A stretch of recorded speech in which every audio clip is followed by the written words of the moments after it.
SNMMCH अस्पताल के senior resident doctor बकाये वेतन की मांग को लेकर अनिश्चितकालीन हड़ताल पर। अस्पताल प्रबंधन ने अटेंडेंस बनाने वाले हड़ताली डॉक्टर पर लगाई रोक। अस्पताल प्रबंधन के रवैये से नाराज हड़ताली डॉक्टर इमरजेंसी सेवा को बाधित करने की दी चेतावनी। धनबाद कोयलांचल के सबसे बड़े सरकारी अस्पताल एसएनएमएमसीएच के सीनियर रेजिडेंट डॉक्टर 3 माह के वेतन नहीं मिलने के कारण 2 नवंबर से अनिश्चितकालीन हड़ताल में चले गए हैं।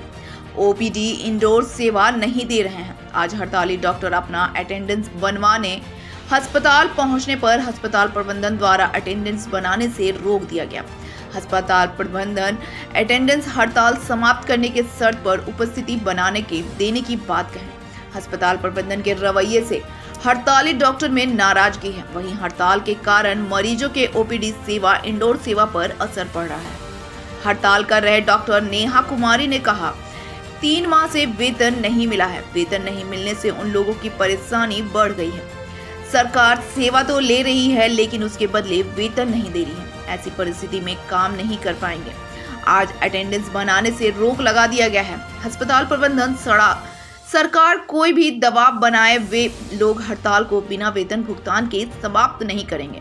वहीं डॉक्टर अभिषेक कुमार ने कहा कि वेतन नहीं मिलने के कारण अनिश्चितकालीन हड़ताल पर हम सभी हैं। आज अस्पताल प्रबंधन अटेंडेंस बनाने से रोक लगा दी है। ऐसे में उन लोगों ने 9 नवंबर से इमरजेंसी सेवा को बाधित करने की बात कही थी, लेकिन अस्पताल प्रबंधन के फैसले से वे लोग अपना सेवा इमरजेंसी में भी नहीं देंगे। हम लोग जो लोग पिछले साल से ज्वाइन किए हैं, 2 ग्रुप है इसमें। जो लोग इस साल ज्वाइन किए हैं, कुछ लोग पहले से ज्वाइन किए हैं। तो जो लोग पहले से ज्वाइन किए हैं उनको 4 महीने से सैलरी नहीं मिली है। इस बारे में हम लोग लगातार जाके सुपरिटेंडेंट सर से बात करते रहे हैं। अगर हम लोगों को कोई दिक्कत नहीं होती तो हमें भी यहाँ पे कोई हंगामा करने का कुछ शौक नहीं है, लेकिन सबको परेशानी हो रही है, इस वजह से हमें बोलना पड़ रहा है। इससे पहले कई बार जाके हम लोग सुपरिटेंडेंट सर से मिले हैं, लेकिन उसका कुछ परिणाम हमें नहीं दिखा। सर ने भी कहा कि उनके हाथ में ज़्यादा कुछ नहीं है, वो अपनी तरफ से यहाँ से लिख के भेज चुके हैं। तो हम लोगों को बस यही लग रहा है कि सरकार ने हमें यहाँ बॉन्ड पे भेजा है कि तुमने इस कॉलेज से, सरकारी कॉलेज से पढ़ाई की है तो तुम्हें यहाँ पे अपना सर्विस देना है। लेकिन कम से कम जो भी उसमें पैसा डिसाइड हुआ है वो तो सरकार को देना चाहिए। सरकार को अपने एम्प्लॉय का ध्यान रखना चाहिए। हम लोग कोई 20-25 साल के बच्चे नहीं हैं। बहुत से लोगों को अपनी फैमिली को सपोर्ट करना है, मम्मी पापा को देखना है। तो अगर हम लोग पूरा टाइम यहाँ काम करते हैं, उसके बाद भी पैसा नहीं मिलेगा तो फिर कैसे काम चलेगा? तो हमें बहुत दिक्कत हो रहा है। तो सरकार को भी हमारी दिक्कत पे ध्यान देना चाहिए। बस ये नहीं होना चाहिए एटीट्यूड की बस हमारा काम निकल जाए और हमें अपने एम्प्लॉयज़ से कोई मतलब ही नहीं है। तो हम लोग को यही हुआ है कि हम लोग को एडमिनिस्ट्रेशन की तरफ से पता चला है कि अगर काम नहीं करोगे तो फिर अटेंडेंस नहीं लगाना है, एब्सेंट किया जाएगा। सुनने में ये भी आ रहा है कि 5 दिन एब्सेंट होगा तो सस्पेंड कर दिया जाएगा। पर जो भी नतीजा हो, हम लोग बिना सैलरी के कितने दिन कंटिन्यू कर पाएंगे? कि हड़ताल तो कंटिन्यू रहेगा, जो भी परिणाम होगा हम लोग देखेंगे। हमारे पास कोई और ऑप्शन भी नहीं है। आज हम लोग सेम वे में कंटिन्यू कर रहे हैं हड़ताल को। जी, आउटडोर और इंडोर के पे हम लोग ड्यूटी नहीं कर रहे हैं अभी आउटडोर और इंडोर में। लेकिन अभी ऐसा आ रहा है, हमारे डिपार्टमेंट की तरफ से प्रतिक्रिया आ रही है कि हम लोग को अटेंडेंस नहीं दिया जा रहा है।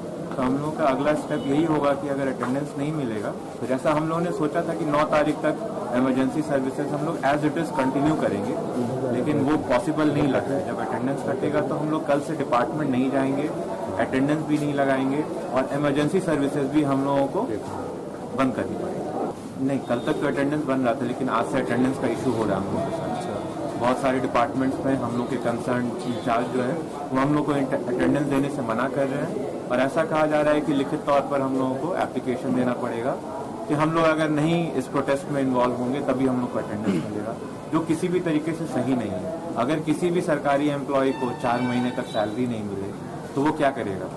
कोई हमारा शौक नहीं है, कोई हॉबी नहीं है कि हम लोग काम छोड़ करके और इस तरह से एकत्रित होकर के आते हैं सामने। हमारा काम है मरीजों की सेवा करना, मरीजों के लिए आना, यहाँ पर अस्पताल आना, सुबह 9 बजे काम करना, उनको देखना। हमें इसमें बिल्कुल इंटरेस्ट नहीं है कि आकर के एक झुंड में खड़ा होना, काम नहीं करना। ऐसा हम अगर सर की तरफ से, पूरे हॉस्पिटल की तरफ से अगर हम लोगों को इस चीज़ में सपोर्ट नहीं मिलेगा तो कल से हम लोग पूरी तरह से काम बंद कर देंगे, इमरजेंसी सेवाएं भी बंद।